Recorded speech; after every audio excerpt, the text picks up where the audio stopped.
চিংড়ি মাছ দিয়ে পুঁই শাকের তরকারি একবার গরম ভাত দিয়ে খেলে নিমেষেই কিন্তু এক প্লেট ভাত শেষ হয়ে যাবে, কারণ এই তরকারিটা খেতে এতটা মজাদার হয়ে থাকে। আসসালামু আলাইকুম এভরিওয়ান, সবাই কেমন আছেন? আশা করি সবাই খুব ভালো আছেন। আবারও চলে এসেছি আপনাদের মাঝে নতুন একটি রেসিপি নিয়ে। আজকে রান্না করেছি চিংড়ি মাছ দিয়ে পুঁই শাকের তরকারি। এই তরকারিটা রান্না করা কিন্তু খুবই সহজ, শুধুমাত্র অল্প কিছু উপকরণ দিয়ে মজাদার তরকারিটা আমি কীভাবে রান্না করেছি সেই রেসিপিটি আজকে আপনাদের সঙ্গে শেয়ার করবো। তো দেরি কিসের, চলুন ফুল রেসিপিটি দেখে নেওয়া যাক।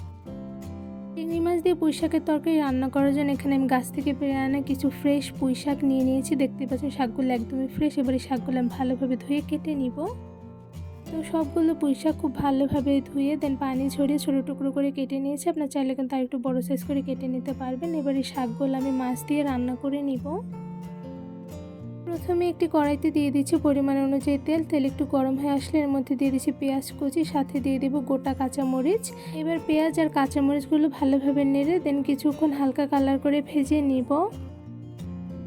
পেঁয়াজের মধ্যে দিয়ে দিচ্ছি রসুন বাটা 1 টেবিল চামচ, আদা বাটা 1 টেবিল চামচ, সাথে দিয়ে দিচ্ছি জিরা গুঁড়ো 1 টেবিল চামচ, ধনিয়া গুঁড়ো 1 টেবিল চামচ, হলুদের গুঁড়ো 1 টেবিল চামচ, আর দিয়ে দিচ্ছি স্বাদ মতন লবণ।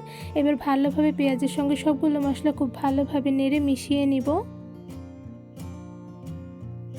পেঁয়াজের সঙ্গে মশলাগুলো খুব ভালোভাবে নেড়ে মিশিয়ে নিয়েছি। এবার কিছুক্ষণ ভালোভাবে মশলাগুলো কষিয়ে নিব। এবার মশলার মধ্যে দিয়ে দিচ্ছি পরিমাণ অনুযায়ী চিংড়ি মাছ। এখন ভালোভাবে নেড়ে চিংড়ি মাছের সঙ্গে মশলাগুলো মিশিয়ে নিব।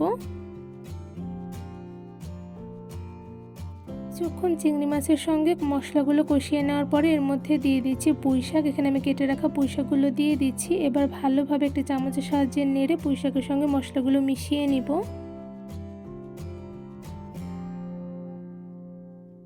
মাছের সঙ্গে শাকগুলো খুব ভালোভাবে নেড়ে মিশিয়ে নিয়েছি, আর তার উপরে দিয়ে দিয়েছি হাফ চা চামচ লবণ। এবার ভালোভাবে শাকগুলো নেড়ে নিচ্ছি।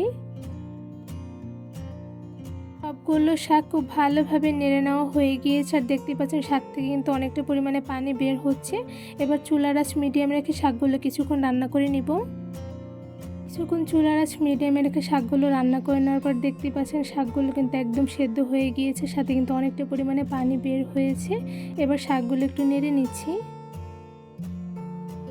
এবার শাকগুলো আর কিছুটা সময় নিয়ে আরও কিছুক্ষণ রান্না করে নিব। অনেকটা সময় নিয়ে শাকের তরকারিটা আমি রান্না করে নিয়েছি। যেহেতু আমি তরকারিটা কিছুটা ঝোল ঝোল রাখবো, তো এইদিকে কিন্তু প্রপারলি আমার তরকারিটা রান্না হয়ে গিয়েছে। এবার একটি বাটিতে সবগুলো পুঁই শাকের তরকারি বেড়ে নিব। শুধুমাত্র ঘরোয়া অল্প কিছু উপকরণ দিয়ে খুব সহজভাবে রান্না করে ফেলেছি চিংড়ি মাছ দিয়ে পুঁই শাকের তরকারি। এই চিংড়ি মাছ দিয়ে পুঁই শাকের তরকারি দেখতে যেমন মাশাআল্লাহ সুন্দর হয়েছে, খেতে কিন্তু অসম্ভব মজাদার হয়েছে। শুধুমাত্র অল্প কিছু উপকরণ দিয়ে পুঁই শাকের তরকারিটা রান্না করে সবাইকে যদি একবার খাওয়ান, সবাই কিন্তু নিমিষে এক প্লেট ভাত শেষ করে ফেলবে, কারণ এই পুঁই শাকের তরকারিটা খেতে এতটা মজাদার হয়ে থাকে। চিংড়ি মাছ দিয়ে পুঁই শাকের তরকারি রান্না করা কিন্তু খুবই সহজ। আমার ফুল ভিডিও দেখেই কিন্তু খুব সহজ আপনারা ঘরে বসে মজাদার তরকারিটা রান্না করে ফেলতে পারবেন। এই চিংড়ি মাছ দিয়ে পুঁই শাকের তরকারি রান্নার রেসিপিটি কেমন লেগেছে অবশ্যই কমেন্ট করে জানাবেন। এই চিংড়ি মাছ দিয়ে পুঁই শাকের তরকারি রান্নার রেসিপিটি ভালো লেগে থাকলে অবশ্যই আমার চ্যানেলটি সাবস্ক্রাইব করে ভিডিওতে বেশি বেশি লাইক কমেন্ট শেয়ার করে আমার পাশেই থাকবেন। আজকে এখানে বিদায় নিচ্ছি, দেখাবো অন্য কোনো ভিডিওর মাধ্যমে। সবাই সুস্থ থাকবেন, ভালো থাকবেন। আল্লাহ হাফেজ।